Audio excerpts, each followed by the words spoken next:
Hello and welcome to episode 73 of the Perth to Paisley Podcast, a podcast dedicated to the team that moved 10 points clear in third spot in the Scottish Premiership, heart of Midlothian. And joining me, Adam Kennedy, to discuss the Men in Maroon's two most recent matches is Mr. Daniel McIver. How are we, McIver?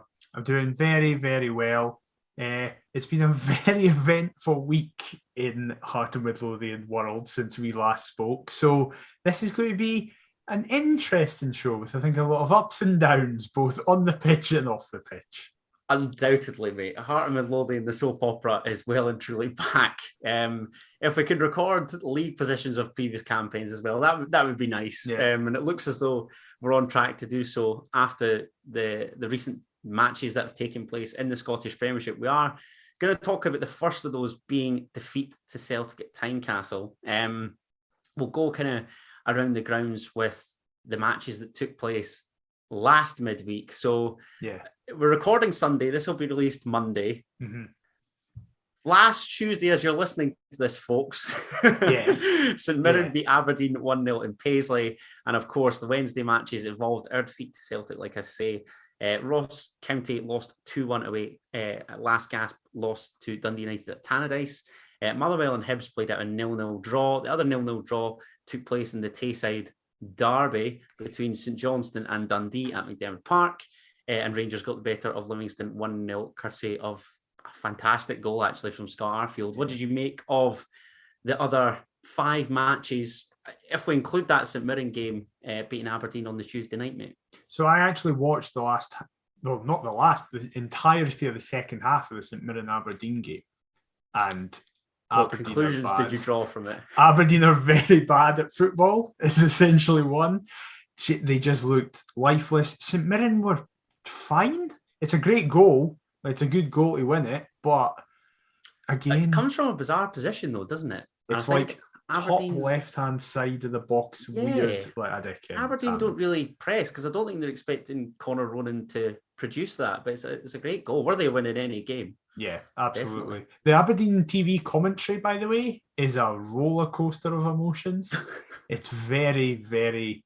It feels like a lower league commentary setup, basically. Wow. Because in the sense of... Is this Red TV you're taking shots at here? Yes, in the sense of, I feel like most top flight kind of in-house media are quite good at just being commentators. Like, obviously, the team that I am most familiar with are, of course, Hearts TV and Rob, Jimmy, Laurie, Fowler. Those 4 kind of operate. And I feel particularly when it's Laurie, Rob, or Laurie and Jimmy, they're good at being unbiased for the most part. They're very good at just calling the game down the middle. And whatever kind of experience I've had of other top flight teams, apart from maybe Celtic and Rangers, but you see a bias, perhaps. Yes, they're quite good generally outside those, but the Aberdeen feed was the most biased, just shouting at the players, getting annoyed. So that was some laugh. That reminds me of like Sky Sports, you know, when they did the fan cams. Yes, it was like that. Yeah. Yeah, it was exactly like that. I hope we can just relegate both St Johnstone and Dundee. What is the point? I think both could go down. I would not. She's gone. I don't know how long he's out for, but he's knackered within 10 minutes. What a signing that was! Like, Jesus Christ. Who do you think will finish bottom? Sorry. I think St Johnstone are going to finish 12th. Do you? And then Dundee, having come up through the playoffs last year, I'll get relegated. Go down through them. I don't see either of them managing to beat any of the teams who are currently in the Championship playoffs. No, probably not. Kelly, I think will win the league. So then it really depends on. Come on, Arbroath. Arbroath and Inverness. That'd be nice. Yeah, that'd be great. Take either of them. As you say, great goal by Scott Arfield. But apart from that, what a finish. I've not got much to say. And then the most ideal result was the fact that Motherwell and Hibs, could you say played a 0-0 draw? It was that bad. I don't know if you can classify it as past the 0-0 draw with the supposed possession stats. That Sean Maloney was just about to say that. Cathro-esque, wasn't it? It was an interesting post-match interview to say that you should have taken your chances with all your 0 shots on target. Wow. I mean, Sean Maloney's not daft, is he? But that comment is a weird one. This is very Cathro reminiscent. So don't say that.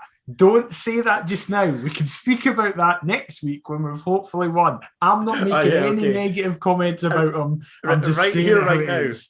So you're not going to slate him for being unable to ride the Pepsi Max? No, I'm not. He might be vertically challenged. But he's always been a great coach. I think he's a really nice guy.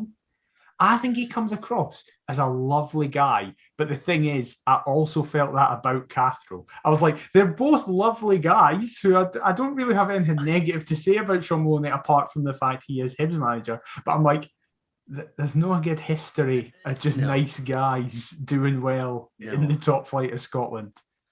No, that's fair. And hopefully that can continue upon the night of, well, I say the night of release, upon tomorrow night. Yes. On the night of release, heading into the big one, of course. But another big clash was Heart of Midlothian taking on Celtic at Tynecastle Park. And on the day of the Jambos going toe-to-toe with the Hoops at Tyney, Hearts unveiled the signing of Ellis Sims, who it's really annoying me because every time I'm typing him up, I want to call him Elliot Sims, and I have no idea why. I don't know who Elliot Sims is. So Ellis, I really do apologise. And he has swapped Liverpool in coming down from Everton, joining my Congolese king, Benny Beningame, and the rest of the Hearts squad signing on loan from the Toffees until the end of the season. McIver, this story really appeared out of the blue. I have never heard of the geezer, in all honesty. We'll talk about, obviously, his debut 2 matches to come. But upon this signing, were you just relieved that it was a striker of sorts through the door? What were your thoughts? Yeah, basically, I was like, oh my God, it's a player that we're being linked with. I think everyone in the last week has said that we're delighted from like a business and club standpoint that I think we were linked with Ellis Sims at 11 o'clock the night before the Celtic game. And then by like 3 hours before kickoff, he was announced. That's great from a club, business, transfer point of view, but it's really boring from a fan's perspective. I knew you were going to say that. But no, I'm fine with it. Yes, under the radar business, especially because of who we'll get onto in a wee bit. It makes it even more exciting when there is a signing because you're not.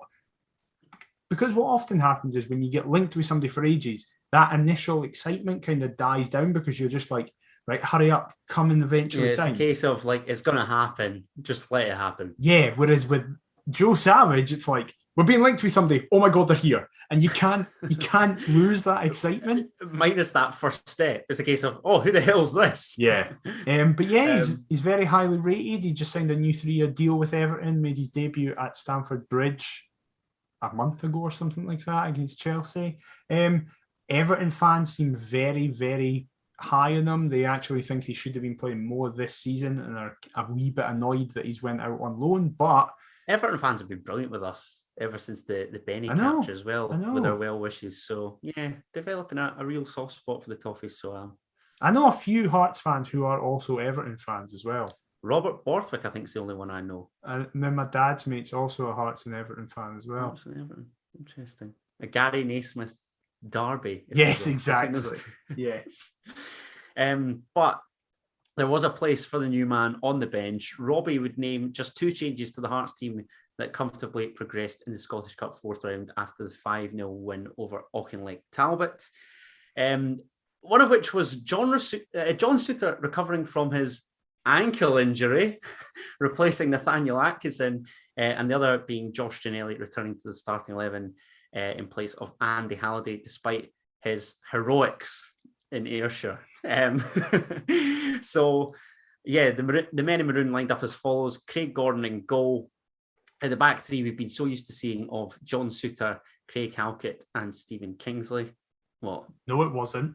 And this is where the problems start. It wasn't a back 3. It was a back 4. Okay. Well, I thought it was like a mishap in personnel. I was thinking, I'm fairly certain I saw those names. No, yeah, you're right. It was like Taylor Moore only came in at the weekend. No, it's not been that long that you just can't remember who it is. I just feel I got like memory loss or something here. Exactly. Watching that game, that was a back four. That was not a back three. Well, joining those three, the defenders in whatever was one of Michael Smith or Alex Cochrane. Make your mind up as to who. Peter Hanning and Cammy Devlin continued in the middle of the park, and then of course was, or at least I thought it was, Barry Mackay and Josh Giannelli escorting Liam Boyce up front. McIver, you've stolen my thunder here. What did you make of the 11, the defenders, if you will? So I made it a 4-2-3-1 with Kingsley left back, Smith right back, Suter and Halkett and Cochrane at left wing for some fucking reason, and Gino and Barry Mackay kind of interspersing behind Boyce as a rotation. The reason I think that is because Cochrane was completely, if he was playing left wing back, he had the worst game of his life. Yeah. Like, no surprise to see him dropped on Saturday, as we'll come to this. Yeah, like he was bad, but he can't have been that bad. He can't have been that out of position consistently. And Kingsley was constantly pushing out wide, but there was a flatness. It wasn't the kind of when Suter or Moore or someone who we're going to speak about in a minute or Kingsley get it and they push out from Halkett and it's like, oh, okay, they're moving forward to centre halves and then the wing backs push forward. It was like, no, Kingsley's getting it as a fullback. He's not pushing forward. He's maybe driving into a slight space directly in front of him, but then playing it off and he's not overlapping. I'm quite surprised to hear this Alex Cochrane slander from probably his biggest fan. Probably, but I just feel I say this because it's not his fault. He's not a left winger. Like, no. Why is he being played left wing? So for you, it was a 4-2-3-1 then? I think for at least large parts of that game, it was a 4-2-3-1, and I couldn't understand it. The team, see, in terms of selection, no problems with it. No. If that was our usual... You read that 11 names and you were thinking... Yeah. That's fine. You almost couldn't name a stronger starting 11. No. There's maybe, you could argue, is Gino included... Woodburn, GMS, that's kind of the one position that you could argue, well, one of those three could make an argument. As we said last week, that's the problem position, isn't it, really? Exactly, but everybody else you'd go, yeah, that's the first team. So selection, I was fine. And reading it, I was like, this is the usual. That's no problem at all. And as soon as the game started, I was like, we seem to have adapted to them, which is something Nielsen only does against the old firm, and I don't understand why. Well, it's funny you say that because 30 seconds in, Barry Mackay takes a central position. So now you've got me wondering, was I just blinded by drink here? I had the advantage of being sober, so could kind of look at this objectively. I think the past few seasons have taught me that I just cannot watch Hearts sober, and I will lose my temper more so than when I do when I'm drunk. But Barry Mackay did curl one over just over the bar, and Joe Hart was scrambling a little bit after 30 seconds. But other than that, I think you're spot on. I thought for the most part in that first half, we were, I don't want to say negative, but it seemed to really pass us by. And I don't know whether Celtic were really good, whether we were poor, whether it was a little bit of both, or they were only good because we were poor. I don't know. I think, if I'm being totally honest, my first half highlight was probably the tribute paid to Devin Gordon. And this is where I want to take, obviously, a little time away from the action, because we've said last week just how imperative it is that it is okay to not be okay. If you are struggling, again, from my own personal experience, I cannot encourage it enough to go out, get the sufficient help that you require, and things do get better. I promise you, I can assure you that. Yeah, I'm definitely. assuming that you echo those thoughts entirely, McIver. Absolutely. The 13th minute applause was amazing. Fair play to John Beaton for kind of stopping the game and just being like, listen, we'll take this moment. I said this on Twitter, but I obviously set up the back of the newsstand on the opposite end to you. So directly in front of me was Jota and Smith. And Jota was clearly a bit confused about what was going on. So he immediately ran over to Smith, who he clearly asked what is happening, and Smith told him. And Jota immediately started clapping and then turned to the immediate Celtic players behind him and kind of was just like, start clapping. So incredible. It's a great touch. Yeah, definitely. Incredible from all 22 players, every fan in the ground. Celtic fans were fantastic at it. Yeah, it was brilliant and easily the most important part of that game. We're obviously going to speak about negative things from a footballing perspective, but easily the biggest positive and the most important thing from that night was absolutely that applause. And a massive thank you to all the players for getting involved, both sets of fans. Outstanding. Great gesture. You mentioned Jota briefly there. He's so good, Adam. He's so good. He had Michael Smith doing the Canadian barn dance, didn't he? Really. I mean, there was a couple chances where he sort of cuts inside, unleashes a few towards Gordon, kind of far post, near post. But they seem to be getting a lot of joy down that left-hand side. And this is what sort of made me think as though it was a 3 at the back, because I think when you do play against a 3 at the back, it's easy for a front 3 that Celtic play to essentially go out wide and try and create more space in the middle for, in this case, Giakoumakis to roam. And I just felt, I don't think James Forrest had a particularly great game. He had one chance where he cuts inside and sends a pretty tame effort down Gordon's throat. But Jota, on the other hand, I thought was getting far too much space to roam.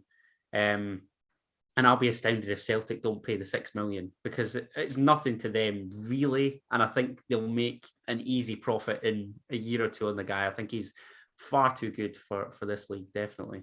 I think from a pure footballing perspective, he's the best player in this league. I think he's excellent. Joe Aribo's the only other player who's kind of up there, but I just think his performance has been amazing. And Joe Aribo is probably player of the season so far. But in terms of just base footballing ability, I think Jota is just amazing. I understand what you mean about you think it was 3 at the back. I just think it was Smith was constantly getting dragged out of position because he was like, I can't be tight on him because he's just got to get a run on me. But even then, he was still able to get a run on him. Smith, and this is the thing. I know some people are like, oh, Smith had a terrible game for the time he was on. I will say, he's 32 now. He was never fast to begin with. And he's got a knackered back that keeps... 33! And he's got a knackered back that keeps spasming, right? So, to suddenly be like, oh my God, Jota's running at me, it reminded me of Scott Sinclair in the 2019 League Cup semi-final at Murrayfield. Oh, Jesus. Where Scott Sinclair just went, I'm having you to Smith, and Smith could not deal with him at all. But Jota's just amazing. Obviously, we'll say that now that like Smith came off because of his back and Atkinson came on. Atkinson athletically managed to maintain and keep up with Jota, but technically he was still like, I just don't know what to do. He was still found wanting a little bit, and it's funny that you say that because it's from his slack pass that Celtic intercept and do take the lead. Near Beaton intercepts, gives it to Rio Hatate, who unleashes one from range. There's a lot of controversy surrounding this goal, and I don't mean in terms of the actual play. I think it's more people's stance on Craig Gordon when they see this goal, because obviously you've touched on the fact that we sit opposite ends of the main stand. I'm looking back toward the Gorgie end, and I thought it was a great strike. First and foremost, I'm section end, row 34, get a cracking view of it, and I thought it was a superb strike. But then I see talk that Craig Gordon should perhaps do better. But I think the main frustration for me is that whilst we had that chance through Barry Mackay less than a minute in, we're 1-0 down and we haven't really laid a glove on them yet. Well, I'm section R, row 35, and I felt that the strike was amazing as well. I thought Atkinson's pass was the stupidest decision he could have made. I was furious with him there because either he was getting swarmed by 4 players, go down and you might win something, or chances, but I'm with you, or trap it and look for options, but in any other position. A nice little pass into Cameron Devlin or whatever. any other area than just the open expanse of the middle of the park. It's an ambitious ball, to say the least, Yeah. isn't it, really, the one that he's trying to play, and then we're punished for it. I thought he was stupid. As I say, I thought it was just an amazing hit. And then at halftime, you start to hear rumours that, apparently Gordon could have done much better. I think that's very poor from Gordon. Gordon should be saving that. It goes completely through his hands. And listen, Hearts, though, said it on Twitter, and it's true. Gordon shits himself whenever he plays Celtic. Wow. He lets the occasion get in his head a bit. He still kept us in that game, and the fact it was so tight was because of him. I still think he had like a 6 out of 10 game. I don't think he had a bad game or anything like that, because he still made some incredible saves. But his which is quite usually bad distribution was notably even worse playing against Celtic. And I just think, I don't know what he's doing. Like, Gordon normally dives one-handed. You notice that he normally goes with his right arm or his left arm. He goes with both and just creates this little window. And I know that he miraculously finds. Yeah, I know it kind of knuckleballs a bit. Like, there is movement. There's certainly some swerve and dip on it, and it is travelling a heck of a speed. I still think he should save it, though. That was fine. I was just intrigued to get your thoughts, that's all. What do you think? I'm inclined to agree, because you're right in that he seems to go with his strongest hand. I don't know. Like I say, I just thought it was rapid. Take nothing away from the hit. It's a superb hit. Strike. But do you know, I think Celtic fans have been waiting on that mistake since August, because he's undoubtedly been the best goalkeeper in the league this season. Like, the stats say it. He's been phenomenal for us since he re-signed for the club.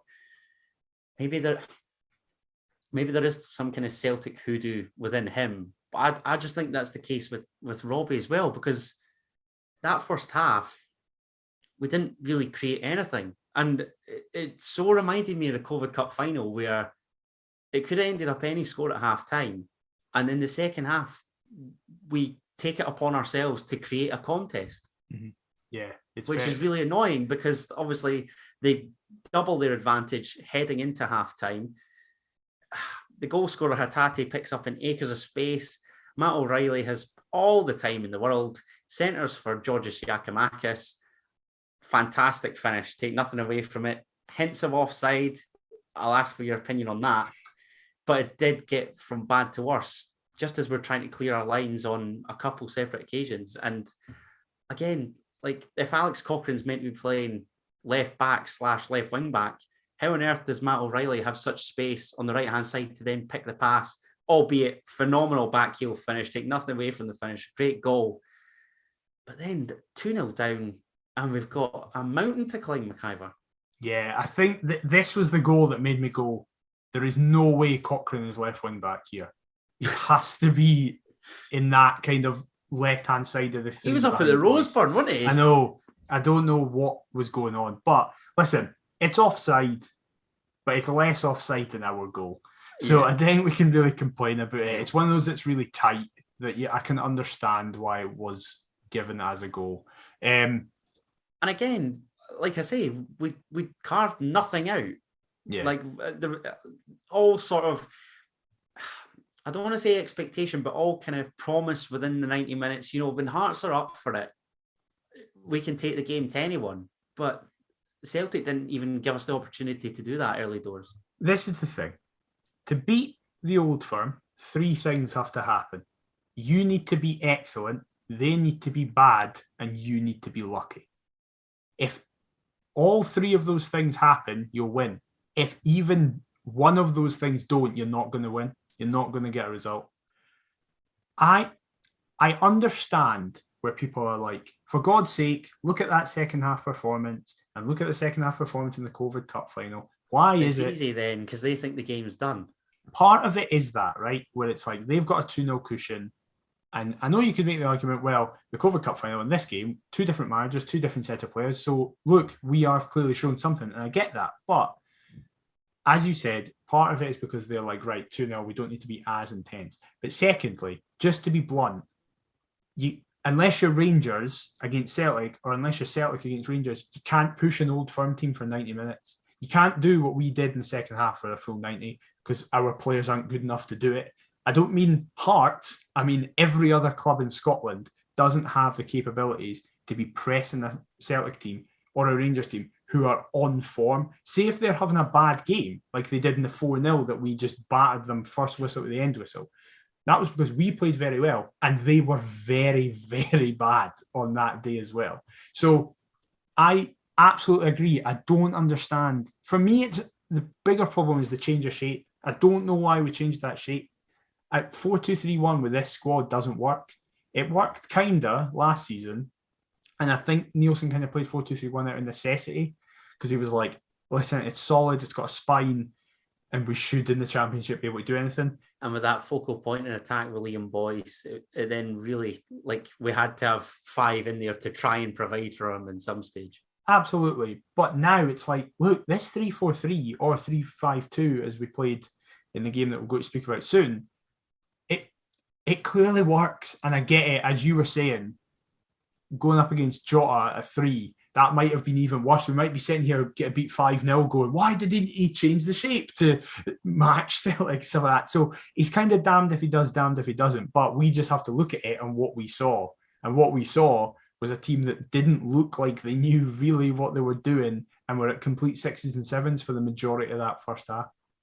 No, I can't disagree. My only concern is sort of our mentality heading into the game. Because for me, at Tynecastle, we should feel as though we've got the right to compete with anybody and probably get the better of anybody on our day. If things go swimmingly, of course, I'm not saying that, we have to beat the Old Firm in every home match. But I'd like to think that we've got a decent enough chance to win most. And I think most is even pushing it. I think most is pushing it. I think we'll get an occasional one. I'm not saying that to write them off. I'm not being like, so therefore, don't care. That's not what I'm saying. I just mean from a practical standpoint. I said after the game, results against the Old Firm don't define our season. Despite a lot of fans thinking they should, they don't. Would have taken a point heading into the game, of course, absolutely. 100%. If you'd said... So don't get beat, in other words. Yes. And maybe we're just thinking, or how am I best putting this? That we are looking to not get beat rather than going to try and win the game. Yeah, I think that's not a bad idea. Generally, I think that if we keep it tight and in the latter stages when we've got nothing to lose, then by all means go for it. But it's hard. It's hard. I don't envy them. Like, Old Firm games are so different to every other game in the country because there is an expectation. We could just get absolutely battered here, regardless what we do. But do you not think there's also a slight optimism that at Tynecastle anything can happen? Definitely. I always carry that. Absolutely. But the kind of realism part of my brain is going, as I say, think all the stars have to align, basically. Those 3 things need to happen. And if one of them doesn't, then I never expect us to win. If after 10 minutes, I'm like, we aren't on this. I'm like, right, we're not going to win because we need to be great. Or if it's like, oh, we're playing really well, but they're also playing quite well. It's like, right, we're probably not going to win this. And it's like, oh, we're playing quite well. They're only playing very well, but then we don't get the decisions. It's like, we've not got the luck here. We're not going to win. Somebody said it was like, if Boyce had scored that penalty, it wouldn't have mattered because they would have got a 93rd minute dodgy free kick that would have scored. It was one of the games. I kind of feel had Boyce scored the penalty, we'd then be full of confidence and could then go on and claim a winner. So, but that is the big frustration for me. I mean, I was going to kind of touch on second half chances, but there's no real point. Our goal is offside. Yeah, I mean, there's no denying it. Barry Mackay slips in the offside Liam Boyce after, I think it's Atkinson sort of sends a long diagonal and sets GMS, doesn't he? And then play goes on, there's a potential foul that's waved away. And like I say, Barry Mackay picks up edge of the box, slips in Boyce, slots it under Joe Hart. Great, okay. Yes, it's offside, but we'll take those all day. Yeah. I mean, do not care. Furuhashi's at Parkhead, I'd still be raging about. Was offside. Don't care. And even their second on the night. But hey, but again, like you just. We then have the chance to full level, right, with the pen, and like you've mentioned all these three things. We cannot. The luck. That's what I'm telling you. No, but you can't give Celtic a 2-goal head start, miss a pen. Yeah. And then it's not even like we can't then be adamant that we should have taken anything from the game because we've made it trickier for ourselves than need be. Yeah. This club are going to be the death of me. It's a great. This is the thing, right? It's a great penalty. He's literally. But is it? Inch. I think it is. I think it's a great penalty. It doesn't score. No, but if that goes in, it's like the perfect penalty. And this is ifs and buts. I know, but it's ifs and buts over an inch. Like it's literally an inch. I get what you mean. It's very nearly in the perfect position. Yeah, exactly. But it's not. Listen, I know there's all this talk about taking Boyce off penalties. I don't know where I stand. I was going to ask you about that. What's your thoughts? Because I don't know. I think it's 5 from 8 was the stat I read that he scored. Okay, that's over half. And in fairness, he did score the rebound from one of the 3 that he missed. I wouldn't take him off. I would keep him on pens. Because I was thinking about it. Who else realistically in the squad would I give them to? And I thought Suter. I thought Stephen Kingsley's our best striker of the ball, but I know that your old man would be fizzing because he'd just have flashbacks of Hampden in the final. I was about to say, I'm awful for you to suggest. So I was like, Graham will not be happy if I mention that in the pod. So sorry, no. Graham. I don't know. Suter or fuck it, give Sims a go. See what he's like.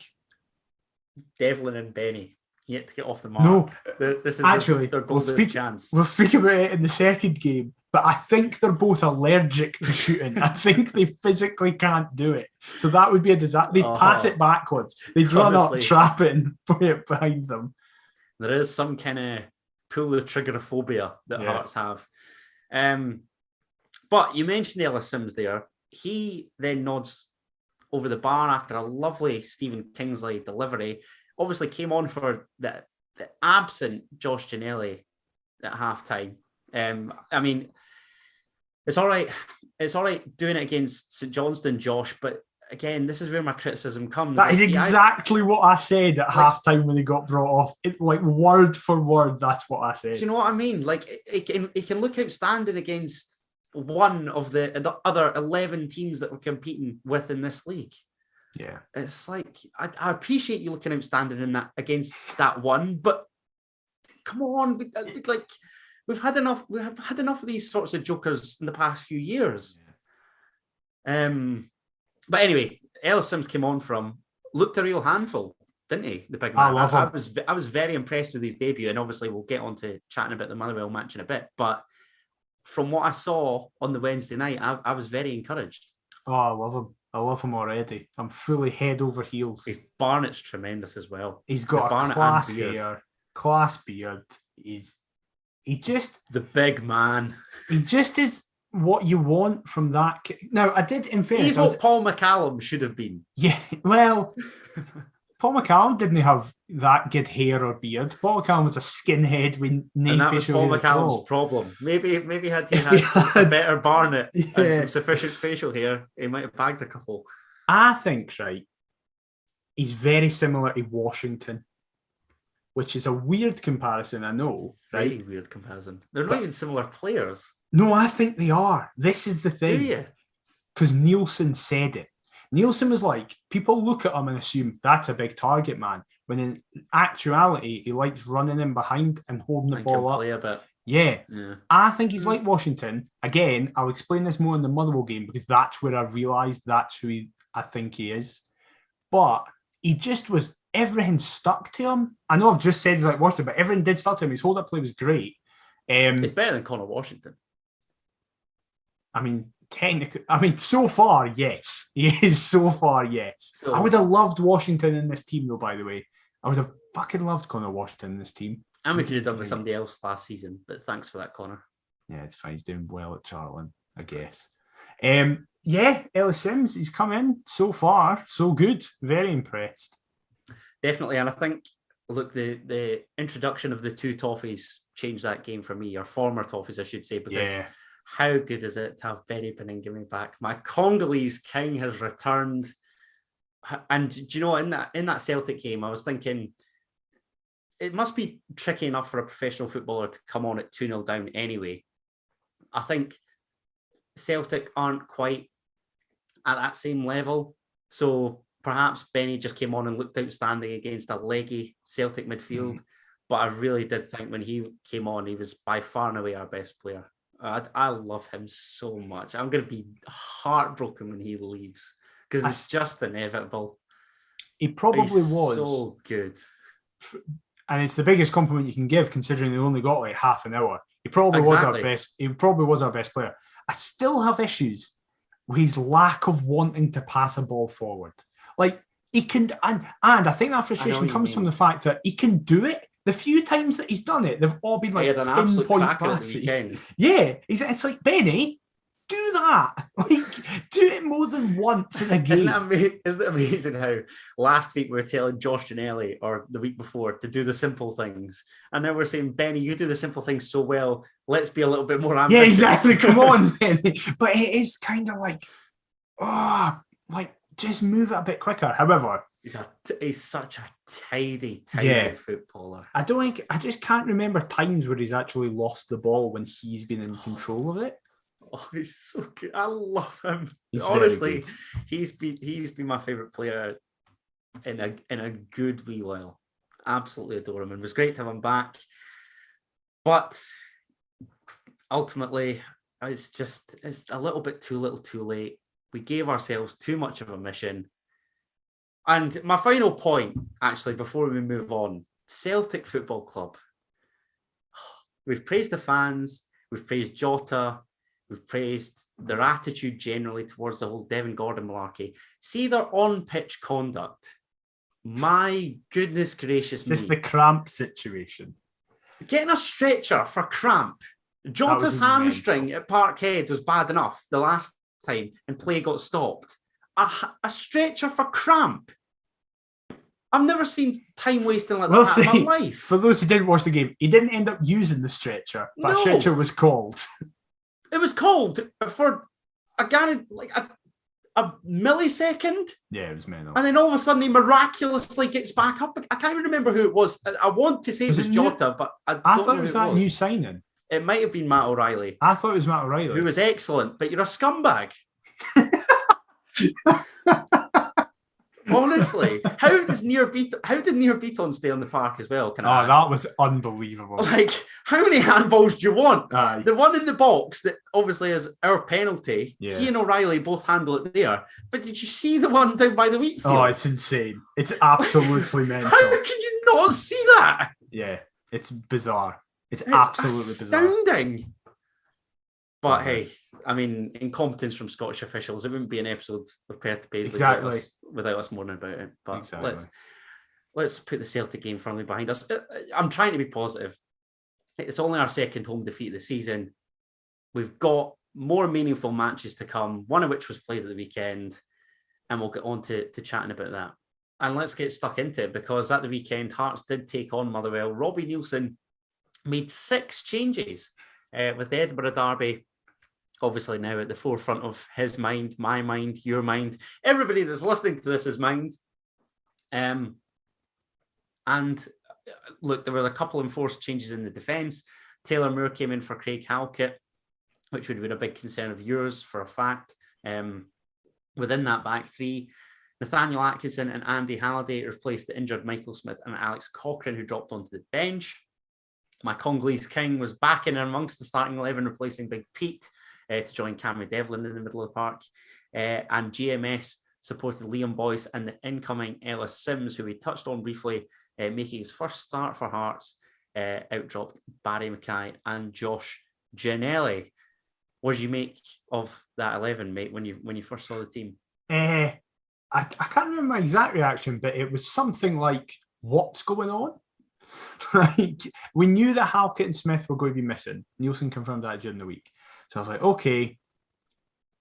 But then the team came out, and I wanted us to play a 3-5-2. At halftime in the Celtic game, I was like, we should change to a 3-5-2 here, get Sims on, and we're sorted. We then did that, funnily enough, in the second half of the Celtic game, in as much as we got Sims on. I wouldn't say we changed to a 3-5-2, but I was thinking, look, play a 3-5-2. And he did that, but I would have had Mackay in behind instead of GMS. I would have had Cochrane out wide left, wing back instead of Halliday. And I would have had the returning hero that is Toby Sibbick. So before we go into the game, let's speak about this, because this is a big one for our podcast, weirdly. And why is that? Well, because I think it was during the summer, we were thinking about Suter might be leaving, Popescu and Berra are here, we need centre-half cover. Also, Haring, it was debated about whether or not he'll be playing. We didn't have Devlin, we didn't have Benny. Who could play in the middle of the park? And I, throughout the summer, kept kind of as a hope alongside the Jimmy Dunn shouts, was like, let's get Toby Sibbick back. And you routinely said he had one good game against Rangers, everybody's too hyped to it, and you need to calm down. And I was saying, I know we're not going to get him because I thought financially we wouldn't be able to. I didn't know his contract situation at Barnsley. So I was like, listen, it's not going to happen. And then the day before the game, I was recording with my other podcast venture with the Terrace, and I finish and I checked Twitter, and suddenly we've signed Toby Sibbick to a 3.5-year deal, and I don't know what's going on. I was going to say bemused. That's not the right word. I was as surprised as you discovering all this information when Hearts posted the twirly with an unknown player at the bottom of it. This is what I mean. This is when it's class. This is when the Savage keeping it quiet is class, because you can just get a random signing at that point. Absolutely love it. Keep doing this. Because, like, I was going to say, we shouldn't allow these journals to have, like, their hands on such a story, he says, as an aspiring sports journalist. But from a fan's perspective, I love seeing that, man. Keep it under wraps. Definitely. Yeah. I'm all for it. Because it was a great surprise come Friday night. Everybody was buoyant. They were in a fantastic mood, full of joy, ahead of a massive match against Motherwell. And it really came from outer space, from totally out of nowhere. It was mental. I'm so happy. Like, I love Toby Sibbick purely for that. Like 78 minutes he played across the Rangers and St Johnstone games, right?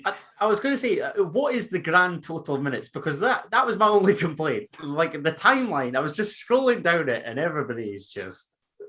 It's as though, like, we've discovered fire. Like, it's unbelievable. Everybody's delighted. And I'm just like, I'm sat there thinking, it was fantastic against Rangers, don't get me wrong. Decent against St Johnstone, I believe, at McDermott was his other appearance, right? The 3-3 game. It's 2 games. Now it's 3, and he was fucking man of the match on that game. To be fair, I hold my hands up because he was Beckenbauer when he came on. But if we talk about the first half, Stevie, I thought, was right in that Kevin Van Veen had the first major chance, the one that I referenced when he looks to bend it into the bottom corner past Craig Gordon. Doesn't really do so. I think Hearts then were struggling really to carve anything out. The wing backs were sort of combining, the backup wing backs, if you will. Atkinson crossing for Halliday, who sort of heads into Liam Kelly's hands. That was a pretty routine save. And then there's a chance where Ellis Sims gets played through, but he's on the left-hand side. And he doesn't know what's going on. He's caught in two minds. Yeah, he is, fully. Because he looks to kind of square. Does he round Kelly? He just gets totally muddled up in the end, doesn't he? Yeah, I was gutted for him because I was like, that's your chance. Like, this is it. And that's where I feel, earlier I said, I kind of feel he's like Connor Washington. It's that movement and the movement for the eventual goal that he gets. It's dragging defenders out of position and then just immediately spinning on them and getting in behind. I thought that moment was like, this is it. You've got it. And he just was a bit I don't know where they chip him, I don't know where they go round him, I don't know where they hit it, and he eventually just overran the ball. But I felt it was the most uneventful half of football we've had at Tynecastle this season. It was very poor, but it wasn't to remain goalless, as my best mate Nathaniel Atkinson wins it high up the park again, finds Liam Boyce, who slips Ellis Sims in. He then looks to kind of back heel, but as it's intercepted, Boyce wins it back once again. Cammy Devlin then picks out Andy Halliday up from left wing back. Your mate. Yeah. What a fine finish. A gorgeous finish. Stevie's right in that it's defensive suicide as far as Motherwell are concerned. But, you know, the just what a fine finish that we've been able to punish them. It's one of the finishes. It reminds me of Kingsley against Dundee, first game of the season. Last season, sorry. I think a lot of times if you hit that, maybe 8 times out of 10 that goes flying over the bar, and it's like, why didn't you take a touch? What are you doing? But the times where you can just hit it so sweetly, like Kingsley did in the first game of the championship season, and like Halliday did there, it's a really like aesthetically pleasing goal. Yeah, because it's just in one movement. And it was a great finish. Caresses it, and the way that it just trickles around the net. Can I say this, right? And this is going to be, it's going to be like we're in the phantom zone here, because I don't think Cammy Devlin was very good on Saturday, and I thought Halliday was amazing. Oh my goodness gracious me. What is going on? Is this like have you got some like Derby Day fever here? What are you coming down with? We're in both the phantom and the twilight zone here. But a lot of people were praising Devlin's performance on Saturday. Obviously, he's heavily influential in both goals. So for his performance, I'd give him an extra 2 points for that. But I felt I'd give him a 5. I thought he was better at the weekend than he was against Celtic. So do I. I agree with that. I thought he was one of the worst players in the park against Celtic. But oh my goodness gracious me, what is going on? I thought he's had a bad week, right? He's not a good week. So I'd give him a 7 out of 10. Be forgotten if you're outstanding at Easter Cammy. I couldn't give a fuck if he never does anything again if he's outstanding on Tuesday. I would give him a 7 out of 10, but 2 extra points for the involvement in both goals. His general performance, I would have given like a 5. I thought he was really lax in possession, but then everybody was like, he was amazing. And I'm not going to complain about that because I love him.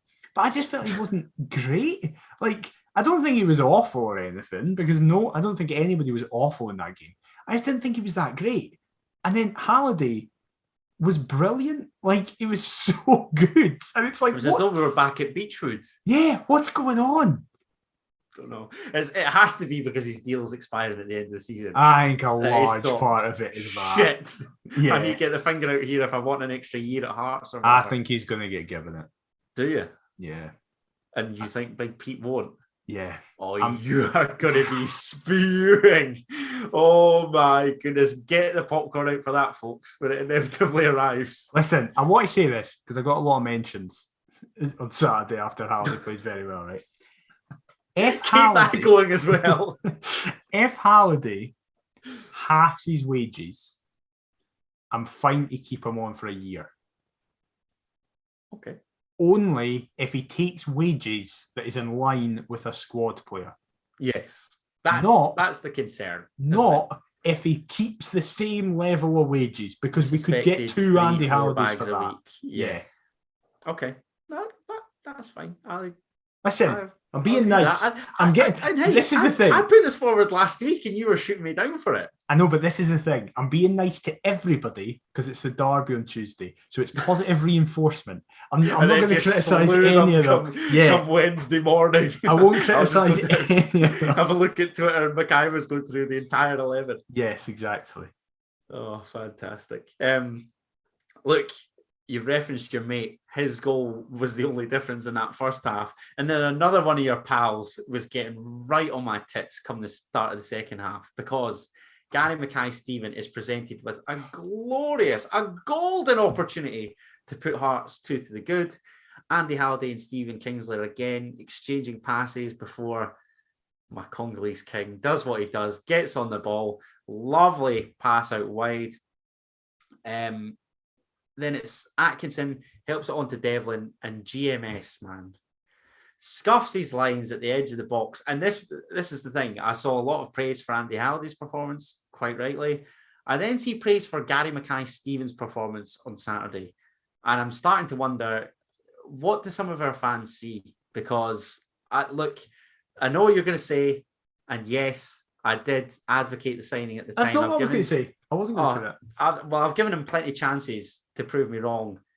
How many times is the ball like shelled up to him and I see him duck and not even look as though he's interested in winning like a header or whatever? I thought on Saturday he was rotten. And considering he's meant to be the tip of that diamond or quintet in midfield to ultimately provide for the front two, I don't think I saw that once. I saw that more from Cammy Devlin, and he's meant to be further behind him. So could somebody explain that to me? Because I don't get it. This is officially going to go down as the weirdest episode of this podcast. I thought he was fine. What is happening here? Has somebody got like a camera set up in my room? This has to be a prank. Fine with what? I don't think he did anything good, but I don't think he did anything awful like he usually does. I will still say this, right? He has to score that chance. I'm sorry. Oh yeah, of course. Yeah, absolutely. It's an awful miss, but he offers. But it's not his worst one.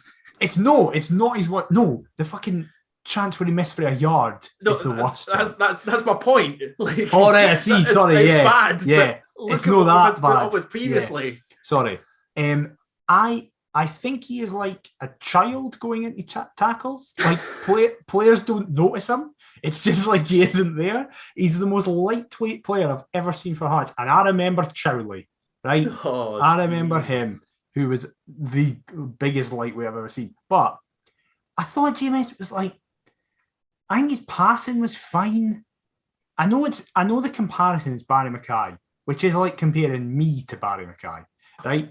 But I would have given GMS the same rating as I would have given like Devlin as a base rating. But again, as I say, Devlin did get a 7 out of 10 from me. I would have given GMS like a 5 or a 6. I just thought he was fine. I think it's because we were very professional. I disagree with Motherwell fans who were saying they were the better team. I just disagree with that. I think they had the better chances, but I don't think they were the better team. I think we were very dominant. We weren't good in that first half. I agree with what Robbie said, where he was happy with the 3 points, but disappointed with the performance overall. I agree with that. I fully agree with that. I wasn't all that convinced. And considering this was third meets fourth, they're both going toe to toe. It's embarrassing that they are the fourth best team in this league. I love how you say this now that Stevie's away. But this is the thing, right? How we made them look, especially in that second half, we made them look incredibly dull. They just didn't look like they were going to do anything. When the fuck is this Van Veen that I keep hearing about, who's this amazing cult hero for them, ever going to turn up? Like Stevie says, you either get the budget or the bird camp. Like, but I don't think you do. He's shite. And I think he just is good for a Motherwell team who are shite. Look, I was starting to think about this. Like, if you go through the Premiership, really, let's even take... Oh, I was going to say take Hibs, but I don't want to slew them off. No, don't do that. Don't do that. Well, fuck it. No, I'm just thinking, like, every team has a couple good players.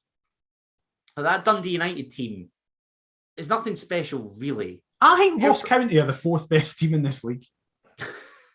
They've been in a false position all year. Yeah, they've scored the same amount of goals as us. It's the only they also teams... concede barrel goals. And to be fair, 8 of those were against Dundee. Yeah, so right, but it's fine. It doesn't matter. It's still a stat. Only the old firm and us have scored more goals than them. It is bonkers when you think about it. And if they can shoot up their defence, they'll get top 6.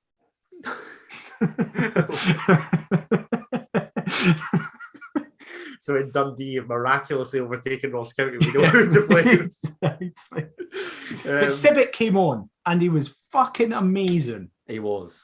And look, he's so fast. And that was the thing for me. I only remembered him as a midfield player. See, as a sweeper, just mopping up, and the amount of recovery runs that he made. This was the worry I had. Oh, it was like, he's lightning. Halkett's out, and I was like, we don't have another sweeper, because I just remember Sibbick as this ball carrying centre mid. So did I. And I was like, shit, they're all ball players. We don't have anyone who can just clean up. Mate. And then he arrives and put in like one of the best defensive performances we've had all season. He's massive. He's rapid. He's strong. And he's here for 3.5 years. No, he's not, because he won't. He's not, but he's signed a He's not. deal. Like, he is, but he's not. Yeah. Ridiculous. And look, I don't know. I think Motherwell did have a couple of chances to get back into the game. Taylor Moore gets away with one for me in the lead. Taylor Moore was the worst player on the day. Awful. He Gets away with it because a shocking pass to Liam Boyce sees Motherwell intercept. However, your love child, his pressing is rewarded despite him not having a great game, as you put it. Breaks out with the ball after dispossessing Liam Shaw, it was. And then Liam Boyce starts behind him, like I say, busts a gut to overlap. Devlin slips him in. Boyce squares for Sims. Great goal. I was just pleased to see us make the most of a counter-attack, because I still believe that we're the worst counter-attacking team on the planet. As that GMS chance showed, there was another one where I literally said to the guy next to me, any other team in world football scores that. But that the one where Boyce went round the keeper? Yes. Yeah. And then Yeah, and then Boyce, Woodburn was offside and we still somehow missed though. Yeah. Yeah. I want to say that there was another as well, but maybe that is the one I'm thinking of.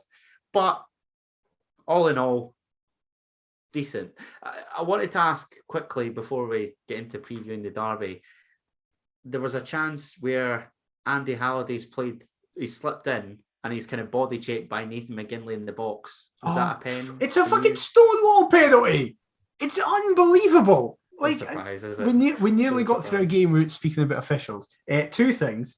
First of all, I know I've just spent ages speaking about Toby Sibbick and how good he was, but for me, Ellis Sims was the man of the match. He was absolutely fantastic. I do realise that I've referenced that chance without actually asking you about Sims in school. So it's like our striker has his first full home done a Stevie, and you're just like, it doesn't matter. So not even gone round the grounds. This is a shambles. The whole thing's just gone to pot. Who gives a shit? Ross County drew 3-3 and Hibs got beat, but we'll speak about that in a minute.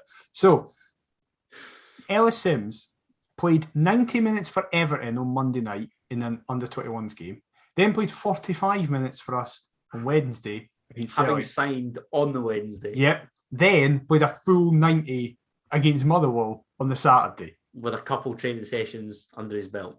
What a machine that man is. But that running, fantastic. Borthwick showcased it on his Twitter. The running he does to allow the defenders to completely focus on him and leave Boyce alone is incredible. And you can't teach that. It is just like that's natural instinct. That's what separates kind of your average Scottish Premiership striker to that tier above, really, isn't it? And listen, first full debut, 1 goal.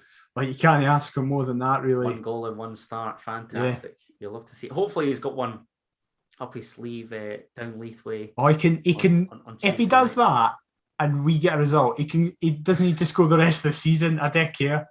Then he can bust out the Paul McCallum impression. Yeah. Look, before we get chatting about the derby, we'd be as well. I mean, you sort of touched on kind of going round the grounds there. Have I got? I thought I had the. I know the scores because I know the scores. I'll explain them. Right. So Ross County drew 3-3. Ross County drew 3-3 with Rangers in the 96th. 2 of the games were called off. I forgot about that. Aberdeen, yeah. St Johnstone and Dundee St Mirren both fell victim to the weather. Great. Yes. So yeah, that was insane. Alan McGregor just having a laugh, basically. And Calvin Bassey. Yeah. How have they not stumped up the cash for Suter yet? Robbie joked about that. Robbie was like, I saw they conceded 3 goals, so I'm probably going to get a phone call tonight, which is class. Quite like that for the gaffer, to be fair. Yeah. Obviously, we beat Motherwell 2-0. What was it Dundee United score? They got beat 1-0. Oh, they got beat 1-0 Celtic in the 90th minute. Abada scored after Beaton. Beaton actually got sent off lightly. Remarkably, haven't seen the altercations yet. Must have been. I have. They're soft. They're soft compared to what he got. So the blatant handballs he doesn't get punished for, but the soft challenges. Yeah, it's ridiculous. And like I said to a couple of folk around me, like it got to about 85 minutes, and you just knew. Yeah, it was always going to happen. And then we'll speak about it now in conjunction with the preview, because Hibs somehow, in the most insane game that the highlights are incredible, lose 3-2. I've not yet checked it out. Honest to God. I don't know what Matt Macy's doing at the first. I saw that.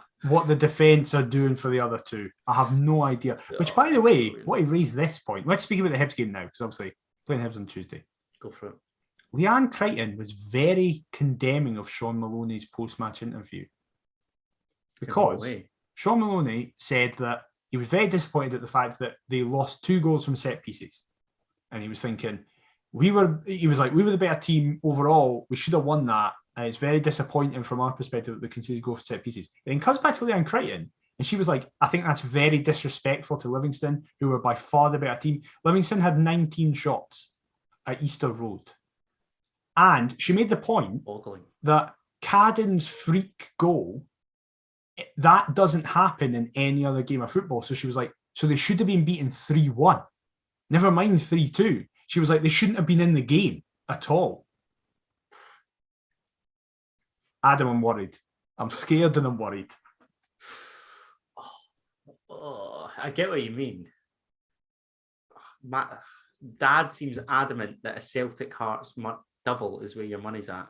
And I'd probably chuck in United as well. My dad's insanely confident and all. What's happening? Why are the dads really confident and we're shitting ourselves? I wouldn't say I'm shitting myself. I am. I probably feel more confident going to Easter Road than I have previously. I'm more nervous after the weekend's results. But put it this way, I was more confident of us getting a result against both Rangers and Celtic in our last 2 meetings at Tiny, and look how they both turned out. So I'm not going to say a thing. I'll probably chuck down a draw for my preview and keep neutral. And fingers crossed, Hearts can do what we've done, or what we've made a habit of doing in recent times, and nicking all 3 points down there. Not with me. Not with me in attendance. So thankfully, I'm not in attendance for Tuesday night. Get your money on it. 11-5, I saw. Great price. I have the worst record in recent years. I was at every one of the Easter Road losses for 2016 to 2019 or 18, whenever it was. That run that was eventually broken by the Ollie Lee Derby. I went to every dropped points game.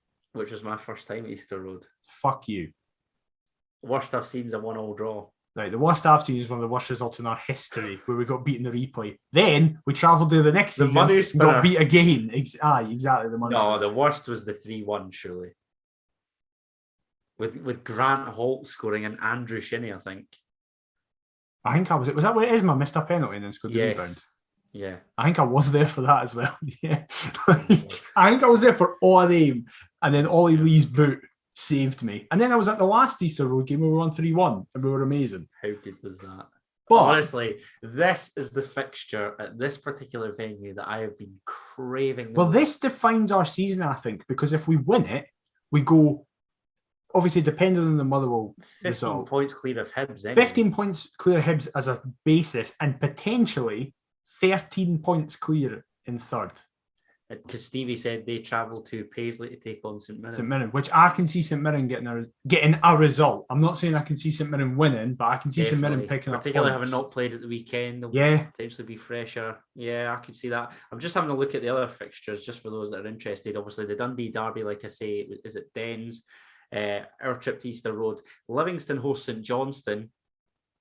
Tell you what, Saints could be in deep doo-doo if they lose that. Yeah. Ross County Aberdeen.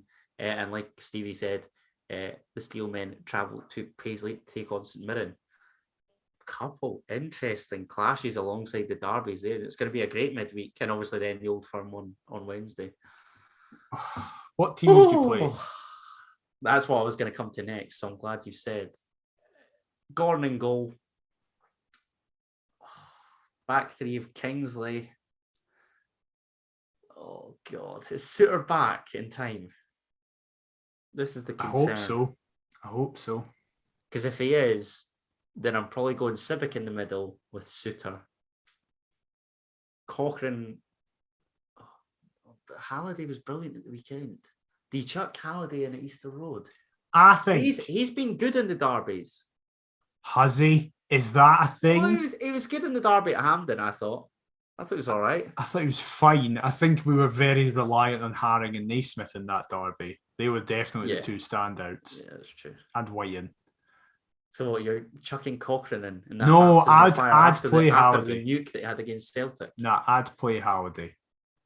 See, that's what. See, why question it and then question? Because I don't think he's done well in the derbies. I think the justification. Now I'm concerned. Yeah. What are you doing to me? I don't think the justification for it is the derbies. I think the justification of it is that he's been one of our better players in the last 3 games. Okay. Atkinson will have to play right wing back because it looks like Smith's still out. Midfield. This is the thing, because I'm worried that my midfield's too negative, but I'm going to put a caveat. I'd go Benny and Haring, and I'd have Devlin as at the forefront of those two. Primarily because if we're under the cosh, right, and his press comes from the front, anything gets past him, then they've got Benny and Haring. I have no problems with that. That might be a little bit too negative. No, I don't have any problems with that. But who are you playing ahead of them? And then Mackay supporting Boyce, maybe. So you drop Sims? I don't know, mate. I don't know. But then, do you want to know what I'd play? No, do you know who I'd go? I'd go Benny and Devlin, Mackay supporting Boyce and Sims. That is exactly what I'd play as well. Yeah. I feel bad for Haring, but I think Haring is an amazing sub to bring on the hour mark. In the latter stages, seeing out the tie, definitely, 100%. Oh God, I hate it. I simultaneously love and hate Derby Day. I hate it getting up on Derby Day and thinking, yes, I can't wait to get fired into this mob. This is going to be brilliant. But equally, it's not nice until it's over. Yeah. And only if we haven't got beat. Yep. That's the only time I enjoy it. You breathe a massive sigh of relief and you're like, thank God that is finished. Yeah. When's the next one? Not even interested. What's your score prediction? Oh, God. 1-0 Hearts. There. It's going to be minging. Because like Stevie said, if there's going to be a goal, that would be a miracle for one. And I'm going. Yeah, I've got to back us. Don't tell me you're not. You're not, are you? I'm going 1-1. That's about as optimistic as you'll be, so I'll take that. Yeah. I will be very surprised. In order for us to lose, Hibs would have to be have their best performance, and we'd have to be massively off it, I think. Unless they do that stupid thing where it's like 89th minute and they fall over and it goes in. Like one of the... This is what I wanted to ask you, because I saw combined 11s floating about on Twitter. I'm not a big advocate of combined 11s, but are there any Hibs players that get our team? Not a single one. And it would have been Boyle. Yeah. It would have been Boyle, but he's gone now. I wouldn't have anybody else. So surely we've got to be... Yeah, on paper, we should be comfortably winning this. But football's played on grass. But it's a derby where form goes out the window, anything can happen. To be fair, we've seen worse Hibs teams beat us. We were fucking bottom of the league last time we went there and battered them. They were third. Oh, God. Oh, this is minging. Right, well, let's just quickly touch on Rangers. I don't give a fuck about this game. If we win on Tuesday, we could get beaten 9-0 at Ibrox. I don't care. I'm working Sunday afternoon. I'm not even going to bother listening to Sports Sound, I don't think. I'll just forget it's on. What's your prediction? Fuck teams, because it probably the team kind of picks itself at Ibrox. Do you know what? The annoying thing is, in recent games, they've not even been all that convincing. No. But they'll still probably turn it on for us. Yeah. I was going to say 3s or 4s, but I'll just say Rangers 2, Hearts 0. I think 3-0 Rangers. I am going to get bad. Yeah. But all that matters is a derby. Exactly. Just win the derby. Win this game, please. Robbie, come on. I was singing your praises. I was going to go back to battering you after that Celtic performance, but now, come on, just pull one out the bag, please. It would be brilliant. I've missed... This is what I was going to say. This has literally got me through lockdown, the championship season. Everything for me is riding on Tuesday night. I beg, do not lose, please. A draw is not a disaster. A win would be fantastic. Come on, Hearts, please. This is the one. Come on. Well, you've heard our thoughts. As we say, we're recording this on Sunday. So additionally, if any other transfer business gets done between now and release, sorry, we'll speak about it next week. But blame Joe Savage that he's kept under wraps. Barry Anderson would have had about 10 articles out by now. But exactly. But there's not much we can do. However, massive thank you for listening to the episode. We're a bit nervous, but I think you'll all understand why. If you have enjoyed and you've been listening on a podcast platform, please leave a review on that platform. It massively, massively helps us. Also, if you're listening to this on YouTube, like, subscribe, comment. We've really been seeing an increase in both likes and comments in recent weeks. It's much, much appreciated. So thank you so much. We are at Perth to Paisley on all forms of social media. Give us a follow in there if you want to get involved with that. We've also got an email, perthpaisley@gmail.com, if you want to fire us over anything there as well. Adam, where can they get you on social media? You can get me on all the socials at Adam T. Kendall. And what about yourself, mate? I am at DMcIver22. We will be back next week in our usual time. So it'll be a bit longer to discuss all the derby results, all the transfer deadline pattern, and the Rangers game before previewing all the other games that we've got. It's going to be a big one next week. Please just win in the derby, Hearts. We'll see you next time. Bye-bye. Keep the faith. Come on, the Hearts!